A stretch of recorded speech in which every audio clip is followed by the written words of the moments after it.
6 మండలాల నుండి వచ్చేసినటువంటి మిత్రులందరికీ మరి నా అనుభవం ప్రకారం మీరు అందరూ ఇంక్లూడింగ్ మై సెల్ఫ్ అందరూ ఉత్తమ ఉపాధ్యాయులే. మరి అందరికీ మరి సన్మానం చేయడానికి అవకాశం లేదు కాబట్టి కొందరిని మరి సెలెక్ట్ చేయడం జరిగింది. కాబట్టి చదివి వారికి ఇంటర్ ఉన్నత స్థాయికి రావడం, ఆ కాలంలో మన ప్రాంతంలో డిగ్రీ విద్య అందుకోవడం చాలా కష్టంగా ఉండేది. సరిగ్గా కృష్ణారెడ్డి గారు ఎమ్మెల్యే వారి కృషిఫలితంగా అనురాధ మెమోరియల్ అందిస్తూ ఈ సన్మాన కార్యక్రమాన్ని పొందుతున్నారు. గౌరవ శాసనసభ్యులు కార్యక్రమాలచే శ్రీనివాస్ గారికి, రాజేందర్ గారికి, దేవ్ సింగ్ గారికి, కె రవీందర్ గారికి, అంజనేయుల్ గారికి సన్మానిస్తున్నారు. వారికి సన్మానంతో పాటు శాల్వాతో సన్మానంతో పాటు మెమోటో మరియు ప్రశంసా పత్రం అందడం జరుగుతుంది. తర్వాత నారాయణ్ ఖేడ్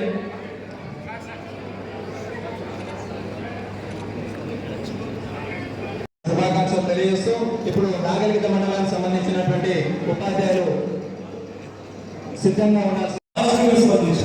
స్పౌస్ కేసు ఉంటుందో ఖచ్చితంగా మనం దాని గురించి ఆలోచిద్దాం. మనకి రిలాక్సేషన్ ఇద్దామని చెప్పారు. ఇప్పుడు కొంతమందికి రిలాక్సేషన్ ఇచ్చి కూడా స్పౌస్ ట్రాన్స్ఫర్స్ కూడా చేయడం జరిగింది. అది ఈ ప్రభుత్వం ఘనత. అలా ముఖ్యంగా ఎన్నో సమస్యలు ఉన్నాయి. సుమారు 15-16 సంవత్సరాల నుంచి అసలు ప్రమోషన్ అనేటివే లేవు. ఈ రోజు ప్రమోషన్ నుంచి ట్రాన్స్ఫర్ చేసిన ఘనత మా ముఖ్యమంత్రి రేవంత్ రెడ్డి గారిని మా ప్రభుత్వం చెప్తున్నాము. ఎన్నో ఖాళీలు ఏర్పడితే ఆ ఖాళీలలో మళ్ళీ విద్యార్థులకు లాభం అయ్యే విధంగా విద్యార్థుల విద్య డిస్టర్బ్ కావాలనే ఉద్దేశంతో డిఎస్సి కూడా తొందరగా డిఎస్సి కూడా నోటిఫికేషన్ ఇచ్చి డిఎస్సి కండక్ట్ చేయడం. అతి త్వరలో ఏవైతే ఉపాధ్యాయ పోస్టులు కూడా మళ్ళీ భర్తీ చేయడం జరుగుతుంది.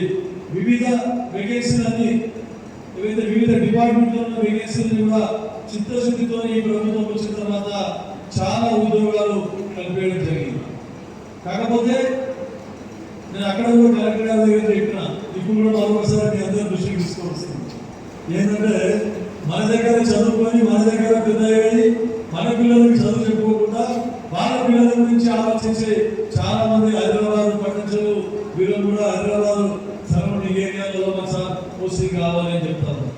పోయి పర్వాలేదు పోయి మరి అక్కడ ఉన్న సీనియర్లు ఉంటే కూడా ట్రాన్స్ఫర్ ఇక్కడికి రావడానికి ఆ మారుమూల ప్రాంతం పోతే నా పిల్లల చదువులు పాడైతే ఉద్దేశంతో ఇక్కడికి వచ్చి చాలా మంది రావాలి. డిఓ గారు దృష్టికి తీసుకుపోయినా, కలెక్టర్ గారు తీసుకోకపోయినా చాలా చోట్ల వేకెన్సీ ఉంది. కొన్ని చోట్ల కనీసం 200-250 పైసలు విద్యార్థులు కూడా కేవలం 2-3 ఉపాధ్యాయులతోనే రన్ చేయవచ్చు. చాలా స్కూళ్ళలో సింగిల్ టీచర్ స్కూల్స్ ఉంటుంది. పాప వాళ్ళ పరిస్థితి అట్లా. వాళ్ళు అన్ని క్లాసులకి చెప్పినట్టు అన్ని క్లాసులకి ఫస్ట్ నుంచి 5th వరకు అన్ని సబ్జెక్టులు చెప్పాలంటే వారికి కూడా చాలా కష్టమవుతాం. అందుకే అధికారులు పెట్టాలని చెప్పి ఉపాధ్యాయులు నియమించాలని చెప్పడం జరిగింది. చెప్పలేదు 25 మంది స్టూడెంట్స్ ఒక టీచర్ వల్ల 5 క్లాసులు చెప్పాలంటే చాలా కష్టమైన పని. పిల్లలు గొడవ చేస్తూ ఉంటారు, వారిని సంబంధించాలి. తర్వాత మిడ్ డే మీల్ చూసుకోవాలి, ఆఫీస్ రికార్డ్స్ మెయింటైన్ చేయాలి, మళ్ళీ విద్యా బోధన చేయాలి. ఇవన్నీ సమస్యలు చాలా ఉన్నాయి. అయితే డిఓ గారి ద్వారా ఒక లెటర్ కూడా రాయించడం జరిగింది. నిన్ననే మా ప్రిన్సిపల్ సెక్రటరీ పూల వెంకటేశ్వర గారు మా గతంలో మెదక్ జిల్లా కలెక్టర్గా పనిచేసి వారికి కూడా లెటర్ పెట్టారు. వారికి లెటర్ పెట్టి ఎన్ని వేకెన్సీలు ఉన్నాయో కనీసం దాంట్లో ఒక 50-60% మనకు ఇది విద్యా వాలంటీర్లను నియమించుకునేటట్టు మాకు పర్మిషన్ ఇప్పించాలి ప్రభుత్వంతో అని చెప్పేసి వారి దృష్టికి తీసుకోవడం జరిగింది. డిఎస్సి వచ్చేసరికి లేట్ కావచ్చు, కొత్త టీచర్ రిక్రూట్మెంట్ అయ్యేసరికి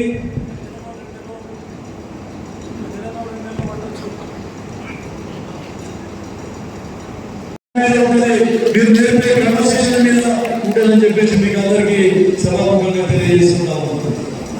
డ్రగ్స్ లో చూస్తున్నారు, 8th క్లాస్ వస్తున్నాడు కదా అప్పుడే ఆల్కహాల్ అలవాటు పడుతూ ఉన్నారు. కొంచెం కాలేజీకి వెళ్ళేసరికి ఆల్కహాల్తో సరిపెట్టుకోకుండా డ్రగ్స్ ఏవి నార్కోటిక్స్ చాలా మత్తు పదార్థాలకు అలవాటు పడి ఎన్నో కుటుంబాలు సర్వనాశనం అయిపోయినాయి. కాబట్టి ఈ బాధ్యత తల్లిదండ్రుల మీద ప్రైమరీ బాధ్యత, ఫస్ట్ బాధ్యత తల్లిదండ్రుల మీద, నెక్స్ట్ నెక్స్ట్ గురువుల మీద బాధ్యత ఉంటుంది.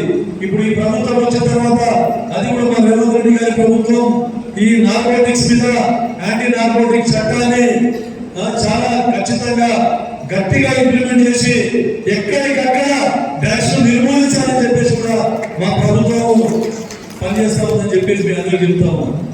ఇట్లాంటి సమస్యల వల్ల మా ప్రభుత్వానికి మీరందరూ, ఎందుకంటే సమాజాన్ని మార్చే అందరూ కూడా మా ప్రభుత్వానికి ఎప్పటికీ అండగా ఉంటూ ఎప్పటికీ మా ప్రాబ్లమ్స్ మీరు కూడా పాల్పంచుకుంటూ ఈ ప్రభుత్వానికి సహకరించి ఈ సమాజాన్ని ఇంకా కూడా ఉద్ధరించే విధంగా దేశ భవిష్యత్తును తీర్చిదిద్దే విధంగా మనమందరం కలిసికట్టుగా పనిచేద్దామని చెప్పేసి మీ అందరినీ మరొకసారి కోరుకుంటా ఉన్నాను. నాకు ఐడియా శ్రీనివాస్ గారు చెప్పారు బీజేపీ కోసం నాకు మెసేజ్ పెట్టిన మాట వాస్తవమే. అంతకుముందే డిసైడ్ చేసిన మహిళా దినోత్సవం జరుపుకోవాలని అమెరికా అందరం కలిసి అని చెప్పేసి మహిళా దినోత్సవం ఏర్పాటు చేయడం జరిగింది. అందరూ ఉపాధ్యాయులు డిఫరెంట్ యూనియన్స్ ఎందుకు మీరు మధ్యాహ్నం వరకు స్కూళ్ళలో ఏదైతే ఉంటే గురు పూజోత్సవం టీచర్స్ డే సెలబ్రేట్ చేసుకోండి. ఇక్కడ సాయంత్రం మనం అన్ని విధాలు 4 గంటల తర్వాత మనం పెట్టుకుందామని చెప్పేసి, ఎందుకంటే సంగారెడ్డిలో 1:30 టైం ఇచ్చారు. అందుకే నేను 4 గంటల కానీ పెట్టాను. 2 గంటలు 3 గంటలు 2 గంటల టైం అయినా కూడా 4 గంటల వరకు ఇక్కడ చేరుకోవచ్చు అని కాకుండా కూడా లేట్ కావడం జరిగింది. అయితే దీన్ని కూడా ఎప్పుడో ప్లాన్ చేసి అందరూ ఒపీనియన్ తీసుకున్నా. అందరూ ఒపీనియన్ తీసుకుంటే మంచిగా ఉంటుంది సార్ అని చెప్పారు. మా సోదరుడు శ్రీనివాస్ గారు కూడా నిజంగా అన్నట్టు మెసేజ్ పెట్టారు, సార్ ఇట్లా చేస్తే చాలా బాగుంటుంది అని చెప్పేసి నాకు ఓకే చెప్పేసిన. ఇక కూడా ఎలాంటి పండుగ వాతావరణం మన స్పోర్ట్స్ 15th ఆగస్ట్ కూడా కొంత ఫస్ట్ టైం అందరం నేషనల్ ఫ్లాగ్ అక్కడే రౌండ్ పెట్టి వివిధ పాఠశాలలో చేసినటువంటి పిల్లలకు పడే టైం లేకుండే లేకుంటే స్పోర్ట్స్ కండక్ట్ చేద్దాం అనుకున్నాము. వచ్చే 26 జనవరికి అదే అడిగిన ఉపాధ్యాయులతో మన 10th క్లాస్ వాళ్ళకి ఎగ్జామ్స్ ఉంటాయి కదా, మనం 26 జనవరి మనము స్పోర్ట్స్ గేమ్స్ అన్ని ఆడించాలి కదా అని అంటే మనం డిసెంబర్లో పెట్టుకుంటే మంచిగా ఉంటుంది సార్. మళ్ళీ 26 జనవరికి మనము ఓన్లీ ప్రైజ్ డిస్ట్రిబ్యూషన్ అయితే అన్ని విధాల కల్చరల్ యాక్టివిటీస్ కానీ తర్వాత ఎస్ఐటి కాంపిటీషన్ కానీ వివిధ టాపిక్స్ మీద తర్వాత ఉపన్యాస పోటీలు కానీ తర్వాత ఎందుకంటే మనం క్రీడల్లో వెనుకబడ్డాం.